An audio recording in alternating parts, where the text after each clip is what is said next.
the oracle of all things politics, the one and only Raheem Kassam. National Pulse is on fire. Over at National Pulse, the reimagination is going well. It's amazing. It's a must-go-to site. NationalPulse.com, the place I go daily to get my news. I'm a contributing member. I love it. I like how clean it looks. I think it's great. You check out the National Pulse. Go to thenationalpulse.com. Raheem Kassam. Raheem. Where is Raheem? What a good job you do.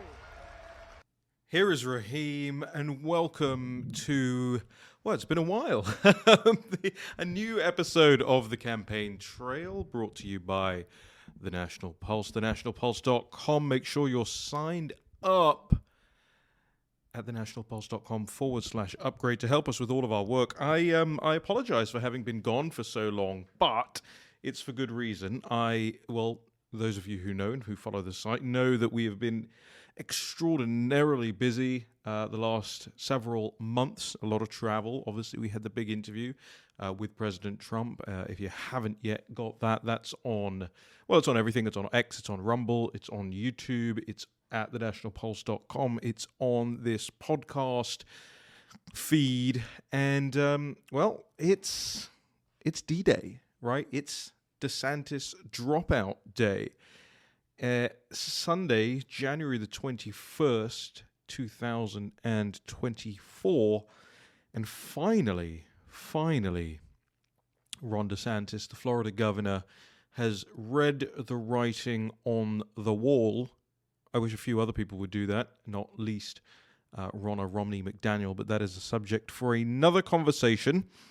A conversation we're going to be having very soon, by the way, a conversation we're not going to be having from where I sit right now, which is my freshly renovated office on Capitol Hill.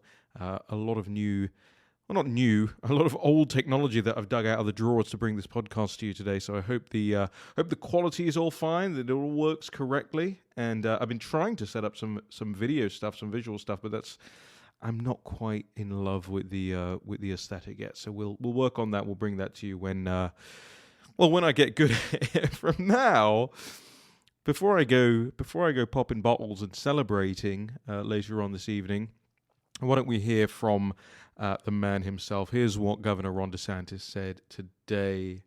Greetings from Florida. The warmth of being home is a reminder why I've chosen public service. From joining the United States Navy and serving in Iraq, to representing the people in the U.S. Congress, and now serving as governor of Florida. And it reminds me why I decided to run for president, to fight for those who have been forgotten in this country. This is America's time for choosing. We can choose to allow a border invasion, or we can choose to stop it. We can choose reckless borrowing and spending, or we can choose to limit government and lower inflation. We can choose political indoctrination, or we can choose classical education. These choices are symptoms of the underlying struggle to ensure that constitutional government can endure and that Western civilization can survive. And we launched this campaign to bring accountability to government, regain sovereignty at our border, and restore sanity to our society. We cannot succeed as a country if we allow our nation to be invaded, our currency to be debased, our cities to crumble, and our kids to be indoctrinated. The DC elites who facilitated this mess do not care about you, and they do not work for you. They work for themselves. They seek to accumulate power at your expense to pursue an agenda that is harmful to the American people. Citizens do not serve politicians. It is the duty of politicians to serve you. Talk is cheap. Actions speak louder than words. Reversing the decline of this nation requires leadership that delivers big results for the people we are elected to serve. I have a record of leading with conviction, championing an agenda marked by bold colors, delivering on my promises, and defeating the people who are responsible for our nation's decline. That is the type of leadership we need for all of America. Now, over the past many months, Casey and I have traveled across the country to deliver a message of hope that decline is a choice and that we can, in fact, succeed again as a nation. Nobody worked harder, and we left it all out on the field. Now, following our second place finish in Iowa, we've prayed and deliberated on the way forward. If there was anything I could do to produce a favorable outcome, more campaign stops, more interviews, I would do it. But I can't ask our supporters to volunteer their time and donate their resources if we don't have a clear path to victory. Accordingly, I am today suspending my campaign. I'm proud to have delivered on 100% of my promises, and I will not stop now. It's clear to me that a majority of Republican primary voters want to give Donald Trump another chance. They watch his presidency get stymied by relentless resistance, and they see Democrats using lawfare this day to attack him. Well, I've had disagreements with Donald Trump, such as on the coronavirus pandemic and his elevation of Anthony Fauci. Trump is superior to the current incumbent, Joe Biden. That is clear. I signed a pledge to support the Republican nominee, and I will honor that pledge. He has my endorsement because we can't go back to the old Republican guard of yesteryear, a repackaged form of warmed-over corporatism that Nikki Haley represents. The days of putting Americans last, of kowtowing to large corporations, of caving to woke ideology are over. I thank all of our passionate supporters who have stood by us through it all. That we had people volunteer to come to Iowa in the middle of a blizzard to knock on doors and make phone calls touched us dearly. No candidate had more thrown at him, but no candidate had so many committed volunteers and staff. Finally, I want to thank my wife, Casey, and our kids, Madison, Mason, and Mamie. Casey's gone far above and beyond in her support for our campaign and for our cause. She's not only a great wife and mother, she's a great American who cares deeply about the future of the country that our kids will inherit. Our kids have seen and done a lot on the trail, from playing on the famed Field of Dreams baseball site in Iowa to making their first snowman in New Hampshire. They are one of the reasons we fight so hard for what we believe in. Winston Churchill once remarked that success is not final, failure is not fatal, it is the courage to continue that counts. While this campaign has ended, the mission continues. Down here in Florida, we will continue to show the country how to lead. Thank you, and God bless. Well, I hate to be churlish about it on the day that he's dropping out, but, Ron DeSantis very much exiting the race in a similar way to how he entered the race, and that is with a mealy-mouthed X.com, Twitter.com statement, red statement. Remember, you got to go back and remember, that campaign launch, gosh, it feels like years ago now, doesn't it? But that campaign launch was not just appalling, right? It wasn't just appalling because of the glitches. Bless him. He's not in charge of the Elon Musk servers. But it was appalling because effectively he went on there once they got connected, once people were tuning in, he read a statement out off a piece of paper. You could hear him, even though you could not see him, you could hear him reading off a piece of paper. And it was very stunted, it was very monotonous, and it was very predictable. And that is exactly what you just heard from Ron DeSantis. And a couple of things. I mean, look, this is politics, so I'm afraid I'm going to have to get into the detail on this, even though this is his exit statement, and you might think, all right, he's out, leave him alone. President Trump remarked just moments ago that that he is retiring the name Ron DeSanctimonious. I'll bring that up in a second here.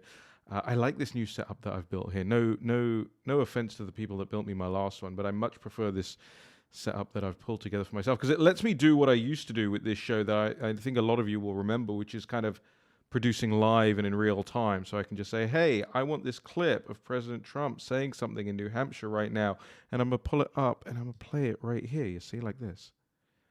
And that didn't work. Isn't that just the way? You just said, will I be using the name Ron DeSanctimonious? I said, that name is officially retired.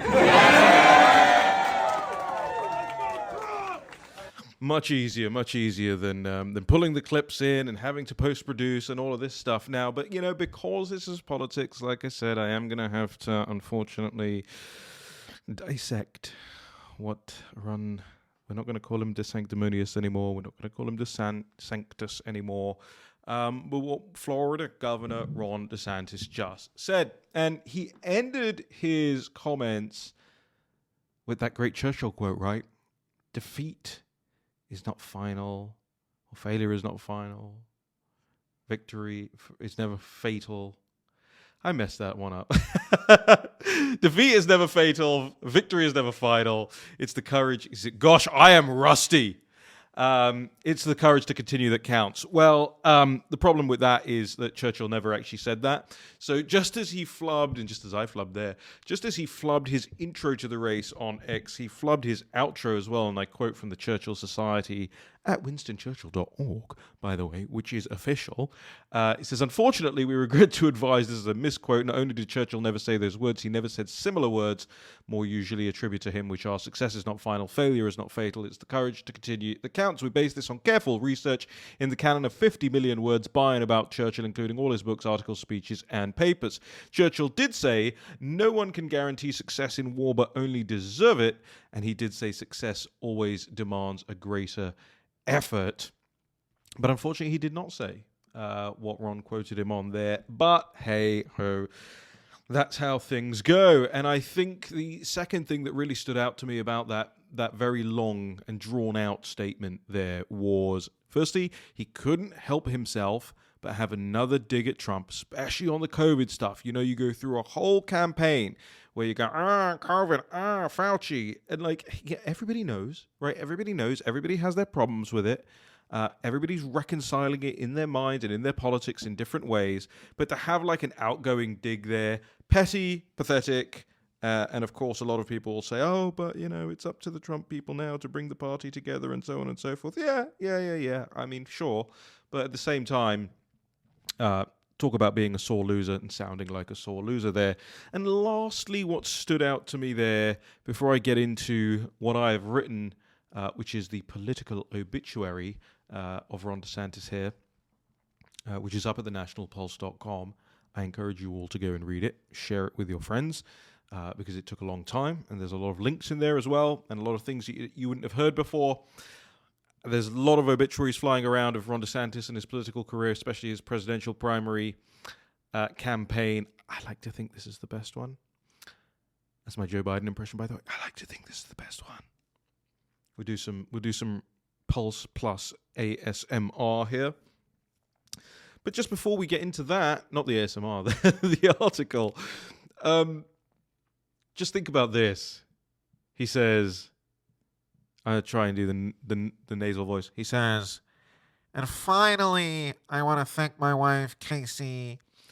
Finally, you want to thank your wife, Casey. I mean, you know, you'd think this woman, by the way, has carried him through this thing very clearly, has carried him through this thing and substituted in for him a lot of the time.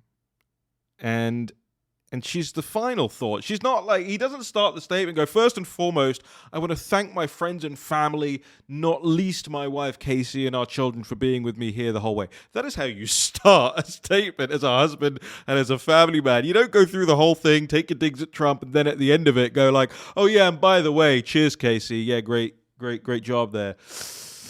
Wrong. Everything the guy does just has some bad instincts about it, and that was what the whole campaign was about.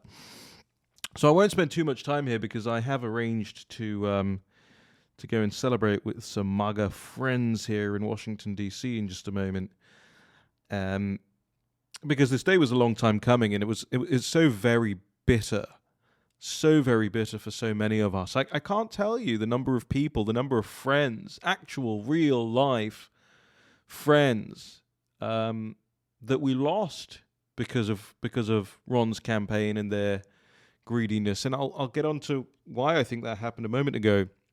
But you got to forgive us, therefore, for taking an afternoon or an evening rather to ourselves and saying, thank goodness we can now draw a line under that. But I want to direct your attention to thenationalpulse.com and to the article entitled Political Obituary, DeSantis has backed down from the GOP primary. What went wrong? And the RON in wrong is capitalized. And I particularly want to draw your attention to the long list of bullet points at the end of that article, because it is not just a long list of bullet points that you can read and nod along with. They're all hyperlinked.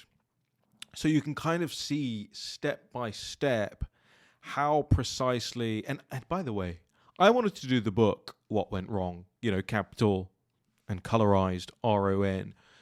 And stupid publishers, and stupid politicos that they are, oh no, he's not dropping out yet. I said, it's like imminent. I mean, I was telling them this a couple of weeks ago. I said, it's imminent. Let me just get you just a nice short manuscript, real quick. We'll pump a book out.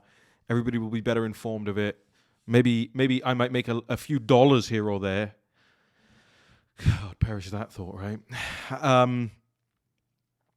But no, this is how it goes. Let's start at the start. A lot of people think the start was that glitchy X.com thingy, but it wasn't. And it wasn't, by the way, in their own words, it wasn't. You really, really have to understand and internalize that Ron and Casey have been planning this for a very long time. I think I talked about it on a prior episode. But Ron and Casey went on to Fox News. I think it was an interview with Harris Faulkner. And they admitted that they have been planning this. They had been planning this from back in November 2020. Back when the steel was still in mid-flow, Ron and Casey were conspiring against President Trump. And that is why, honestly, a lot of you are far more charitable. You're bigger people than I am. That is why a lot of you will be more forgiving than me in this circumstance, because I know the duplicity. I've lived it, that these people went through. And you might say, okay, yeah, fine. But dude, you're in politics. What did you expect? No. I mean, if anybody expected it, I expected it, right? The National Pulse was the first to endorse. I went to Mar-a-Lago. I watched that speech that President Trump gave announcing his campaign in November 22. And we published an article the very next day. A National Review did an article that said no, period. So I took it upon myself from my hotel room in Palm Beach to draft the article, yes, period. And it was an entire negation of what National Review was saying. So I get it. Like, I was ready for it. I understand. But living that is very different from observing it, right? I think as an observer, as an outside observer, if I was a million miles away from this, I'd feel the same as so many of you do out there. And I guess I'm being preemptively defensive because I know I've lived this before. And I even said on Real America's Voice with Jack Posobiec last week, there is such a thing as a sore winner here. Yeah. We're allowed a few moments. We're allowed a few processing moments. It's going to be a long and grueling campaign. It's only January. Listen, they admitted freely. And nobody's spotted it, by the way. This is the most frustrating thing about... This is a therapy session for me right now. This is the most frustrating thing about my life, is I spot all these things, right?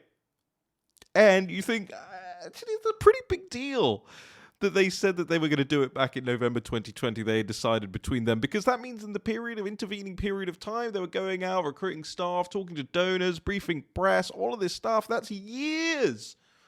That's years of putting the groundwork, laying the groundwork. And I think that escapes people sometimes. They lied for years. They lied to the Florida electorate en masse. Remember, he was asked, he was on stage at the debate with what's his chops, Charlie Crist, and he said, "Are you planning to run for president?" And DeSantis, I'm focused 100% on the job. He lied. He lied to your faces. And I know he's been a good governor. I don't doubt that he's been a good governor. But I am not a person who enjoys being lied to. Even from a successful person, I don't like it. I don't like it. I think that suits me better than Joe Biden, by the way. So they did that, right? And then, remember, they went on to do the book tour, the great grand book, the best-selling book, the book that nobody bought, by the way, the book that nobody read, and the book that nobody was there to talk to DeSantis about. When he went to do his book tours, nobody was there to talk about the book. I guarantee you, Nobody gave a flying you-know-what about that book. They were there, a lot of people, including the press, because they knew. And he still lied. Because what was he doing? He was getting the Florida state legislature to change the law. That's L-A-W, by the way. So that he could stay as governor, because he knew this moment would come. Something in the back of his mind knew this moment would come, where he would have to go back. You must go back, Ron. You must go back to Tallahassee. And so he does the book tour, and remember, he's pumping the Florida model. He says, that's all I'm doing. I'm just hyping the Florida model. And then he goes to London. And he starts talking at think tanks and in foreign policy circles, and he was laughed out of the rooms, by the way. I know people who were in those rooms. They called him a lightweight. They said he had no depth. He didn't sound presidential. And he comes back almost with his tail tucked between his legs. He was I would like to say humbled, but clearly not humbled enough. But he was certainly taken aback, I think, by the fact that he wasn't welcomed with open arms in such circles. And in the meantime, who did he leave in charge of Florida? We left Jeanette Nunez, a woman who once described Donald Trump as the KKK. And now, of course, you heard it. I played it for you there. Now, of course, he goes, oh, well, we do have to unite behind Donald Trump. Dude, you were the guy. You were the guy who was the primary guy, the number one guy with the number one amount, spent staff, nastiness on it. You were the guy. May as well have been representing E. Jean Carroll in her cases. I don't know. I don't know if you feel the same way as me, but I just take such umbrage with people that behave that way. I really do. So he does that, right? And then he hires what I call the axis of incompetence. Jeff Rowe, Axiom Strategies, the Axiom of Incompetence, Adam Laxalt, and Christina Pushaw. Somebody, I think, and all of these three should have nothing to do with conservative politics in the United States ever again. The axis of incompetence. I like a good nasty person, by the way. I like a person that can tear chunks out of the enemy. I respect that. There are a lot of people on the left that can do that very well, and I respect them for it. I'm not afraid of them. That's mostly because I'm a psychopath. I'll run headfirst into him. I pride myself on being able to be far nastier. But they put the fear of God into a lot of people. And that is, listen about the left, probably better to say fear of the devil. But it's worth taking note of. It's worth taking stock of those people and what they say and what they do and how they do it. It's not always a good respect, by the way. But in, what do you call it? Smash mouth? That's how it goes. But these people, right? These people were not nasty and effective. These people were nasty and ineffective. These people are just bad faith people. They didn't scare anybody. They just ranted and raved and lied and background briefed and led people astray. So many people led astray. You think about it. How many people were on the Trump train from 2016, 2015, 2016 were led astray by Jeff Rowe, Adam Laxalt, and Christina Pushaw. Unforgivable what those people did. Unforgivable what they did to a successful Florida governor, by the way. Unforgivable. Should be fired. Should not be able to go back and work for Governor DeSantis, being paid for by the taxpayer. not a single conservative Republican candidate should hire Jeffro or Axiom Strategies ever again.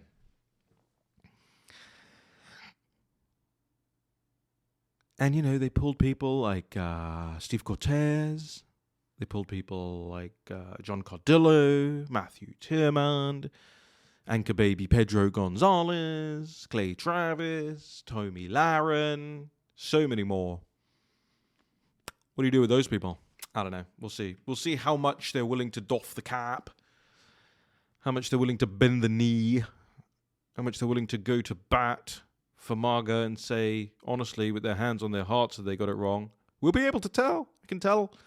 If any of you are listening, I can tell. I can tell. I can tell in your eyes. I can tell by your body language. If you're just trying to grift again, I'm going to tell on you. Remember the old, for those of you who are as hyperactive on the internet as I am, it was then that people were like, okay, you know, wait until he actually announces. You know, the mask dropped from the book tour, and then wait until he actually announces. And then, of course, you know, womp womp. And then just wait until he debates. Womp womp. And then, and now, just wait until Iowa. He's going to win Iowa. As recently as December, he was going on national television saying, I'm confident. It's going to happen. We're going to win Iowa. No problem. By the way, Vivek said this too. Bless him.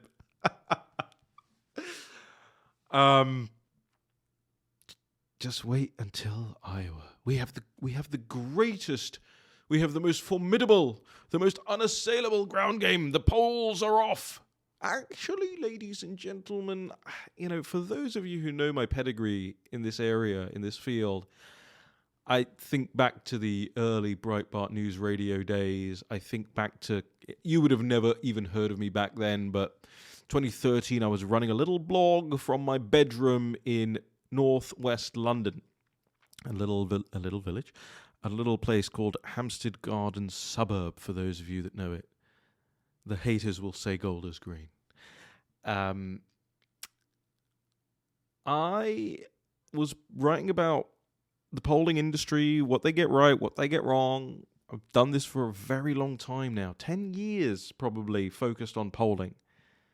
I didn't have a problem with a lot of the polling that we've been seeing over the course of... There are a couple of things out there that don't make any sense. They're paid for, they're push polls, whatever. You can spot them a mile away. You know, they come with silly group names attached to them. American Research Group. Huh? Whatever happened to good old Rasmussen, huh? So you can spot those a mile away. You can go into the crosstabs, you know, the detail, the data. You can spot that all. If you don't have time to do it yourself, I know a great website, thenationalpulse.com, where you can do that too. We'll break it. We always break it down for you if I see something silly that needs some attention. But remember, these people. Oh God, these people. I just sort of had a little flashback to, you know, I argue with people that I shouldn't necessarily argue with on the internet, and I don't mean anonymous bots and everything. I like those. It keeps you sharp, right? You can use them as kind of sparring partners, train your arguments, hone your jabs and your C words, drop them appropriately. No, it's actually the people with a lot of followers, but who are silly nonsense people that you shouldn't waste your time with. And I just had a flashback to for whatever reason, arguing with Bill Mitchell. Now, for those of you who don't know who that is, don't bother. You are so lucky. I wish I didn't know who Bill Mitchell was. But for those of you who do, I call him Biff, because he reminds me of Biff from Back to the Future. Hey, McFly! Just arguing with these people who are, you know, grifters, par excellence, by the way. You know, they ask people to pay for their houses, and, you know, Jebba Ellis comes to mind. They ask people to pay for their vacations and things like that. oh, I'm gonna go down here and do some, investigative work. Bullshit. You're sitting on a beach in Miami, fucktard. You shouldn't argue with these people. But it got to the point in the campaign over the course of the last several months, maybe, I guess it was over the summer, and I just couldn't believe, I was reading this stuff every day. I just couldn't believe what a different planet, not just that these people were living on, but they were convincing other people to come and live on the planet with them. But there was no oxygen, no atmosphere, and no gravity.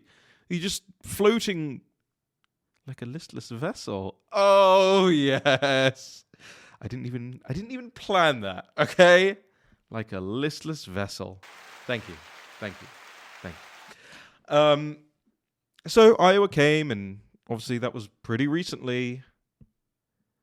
And the donors all told him. The donors all told Ron, you ain't getting another cent. Not another cent. You pissed it all up the wall.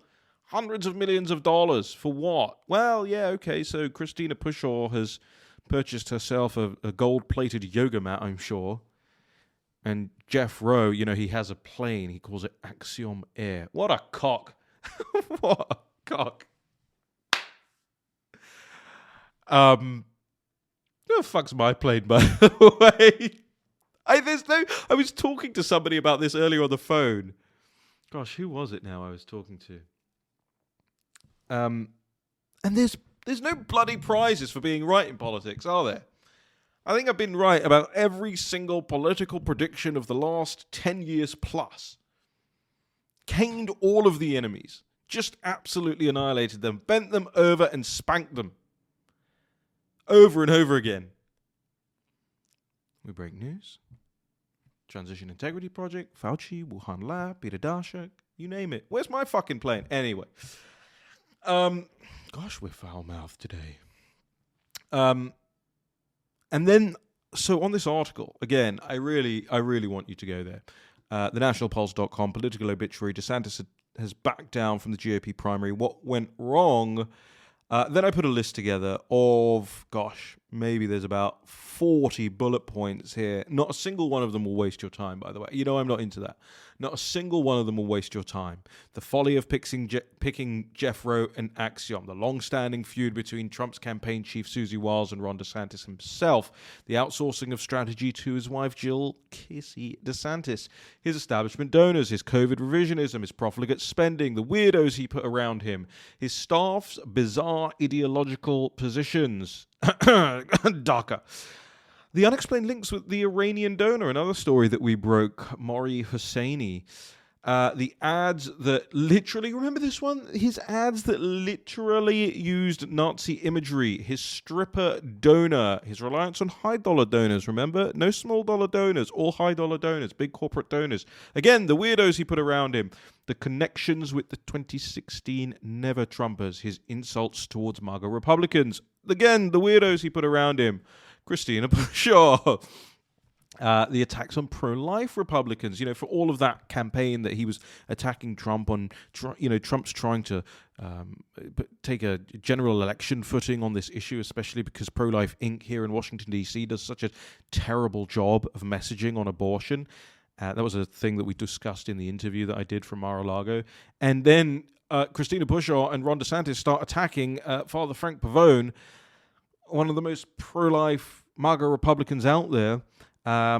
His COVID obsession, it was an obsession. It's not an obsession for most people. I think, by the way, some polling I saw over the course of the campaign showed that the COVID issue ranks at about, 0.5% of people put it in their top 3 issues that they're currently thinking about when going into the 2024 election. He's paid to pay for play scandals. Now, nobody talks about this. I don't know how people don't talk. By the way, I'm sorry to be racist like this, but Ron DeSantis it runs his political operation like a very, very shit tier Italian mafioso. He's so bad at that because he's not intimidating and he's not very good at running the racket he's trying to run. But that's what he does. And there's the pay-for-play stuff with Bob Vander Plaats. There's the pay-for-play stuff with Kim Reynolds. And I just don't understand how he kind of got away with doing all of that. If that were Trump paying people for their endorsements, and the Kim Reynolds thing is especially heinous. I mean, the Kim Reynolds thing, I think, actually may border on something worse than just corrupt. There's so much of that around Ron, and nobody ever bloody talks about it. And of course now everybody's, don't talk about it, he's a Republican governor. But like, come on, I don't know if we want somebody like that. Oh God, okay, here's a good one. Great one. How about holding up that poop map? Remember that? No? If you don't, the words I just said are really weird for you. He held up a map of all the poop that has been found in San Francisco when he was doing that debate with Gavin Newsom. And I think Ron did well in that debate. I think he probably eked him out, even though, even Gavin, I think Trump said it right, Gavin actually didn't have any of the facts to hand. The facts weren't on his side, but his presentation was still better than Ron's, and that was the problem. That's always been the problem with Ron. Okay, by the way, here's the thing. Ron, if you want to run again in 4 years, I will be your consultant. Don't hire Jeff Rowe. I'll do it. I need an airplane up. I want a private jet purchased for myself, customized up front. That's the price. And you're paying for all the gas and everything like that as well. The poop map. Who told him to hold up a poop map? And here's the thing. It would have probably been fine if the poop map, I hate even saying it, just had little points like you find on a Google map, right? Little points, little pinpoints, whatever. They decided to turn each of those points brown. Now, listen, if you know anything about human psychology, you know anything about politics, people just associate things subconsciously that are together, that are next to each other. So DeSantis is holding up this poop map, but all people are seeing, especially if you're not paying hyper close attention, which I guarantee you nobody was paying hyper close attention to that debate. You might have seen a clip on social media. You might have had it on in the background while you're cooking dinner. And all you see is DeSantis holding up what looks like a map itself smeared with actual poop on the piece of paper. You can't make it up. His woke obsession. I said it at the beginning, didn't I? I said right at the beginning of this campaign, for those of you that remember, the woke stuff is going to kill his campaign. He's obsessed with it. He can't get off it as a talking point. Obviously, it's terrible for the United States. Obviously, it's terrible for the Western world. But bobbling your head around and going wokety Disney is not the stuff of high-level political campaigns. It's the stuff of medium-tier gubernatorial campaigns. And he kind of just didn't understand that you have to take several steps up. That is really one of the big takeaways when it comes to DeSantis, is that he never really leveled up. He just brought, remember, he was only taking on Charlie Crist. It's not exactly a difficult campaign. And he didn't realize it's not the same. You don't go from that to Donald Trump and use the same platform. Doesn't work. Doesn't woke. His attacks on conservative media, me included. I want to say a great big fuck you to Chris Nelson and Pedro Gonzalez and Jeremy Redfern and Max Nordau and all of those people who over the course of the last year have tweeted, when Ron DeSantis is president of the United States, the first thing he does, the first thing they said, the first thing, before shutting the border, before getting grips with the economy, before taking on, terrorism, before bringing world peace, the first thing, the day one pledge, in the words of Ron DeSantis' own press secretary, was deport Raheem Kassam.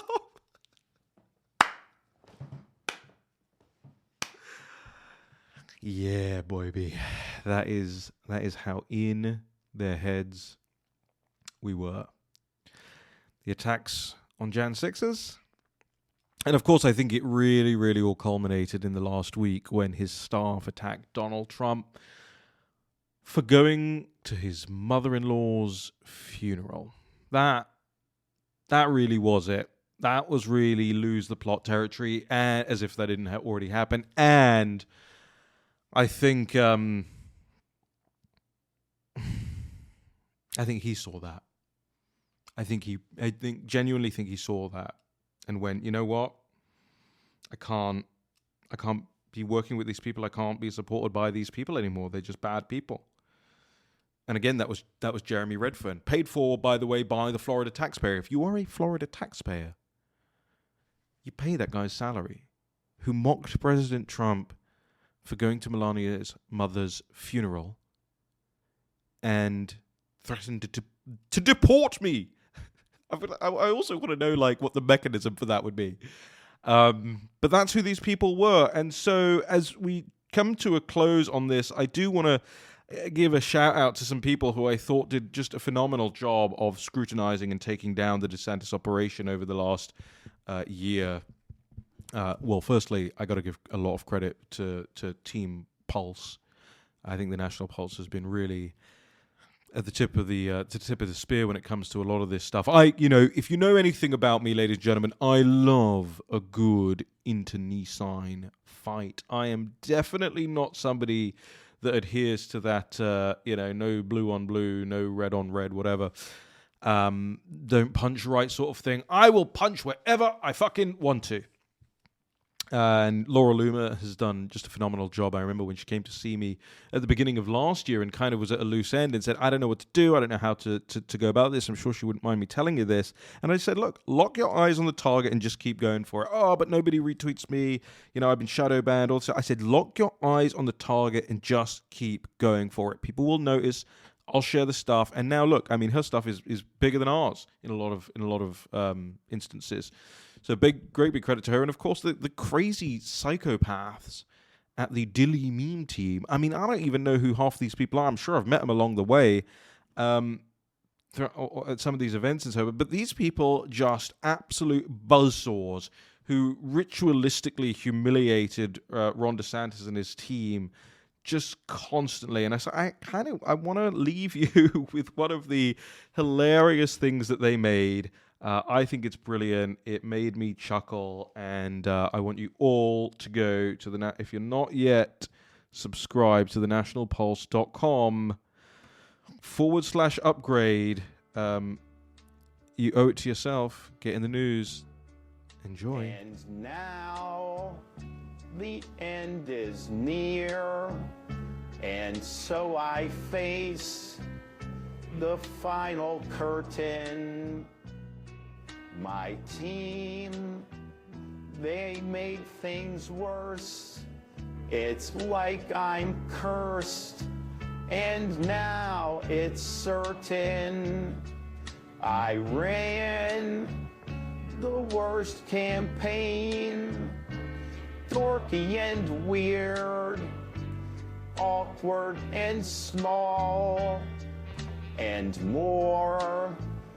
much more than this. I was a meatball.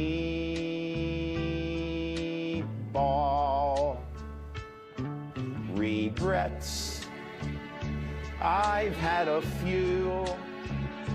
Backstabbing Trump, that was a big one. I thought Hail Hydra would do. I thought they knew. Win in the long run. I planned each dumb mistake, each stupid move along my downfall, and much more than this. I was a meatball. Yes, there were times, I'm sure you knew, when I bit off more than I should chew. But through it all, when they called me Rob, I shit the bed. I ate like a slob, high heels and all. and 5'6" tall. I was a meatball.